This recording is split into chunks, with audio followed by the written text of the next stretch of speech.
My name is Bill Aldridge. I'm a project engineer and designer, CMM programmer, jack of all trades sometimes. I started at Nel Pretech in 1996, in the 1900s. Where'd you go to school? University of Illinois at Chicago. Right. For mechanical engineering. But Nel Pretech's not the only place you worked. You were in the aerospace industry, if I'm I right. did. I worked for a company that made high-frequency RF cables for radar systems and satellites and aircraft and stuff like that. And my job there was more of a manufacturing engineer. Yeah. So I did a lot of tooling design, Yeah. fixture and process work. Okay. You know, it says a lot about you as a person as to what you like to do when you're not here.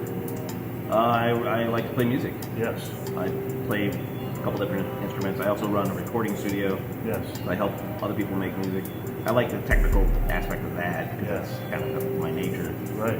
But I like the creative part too.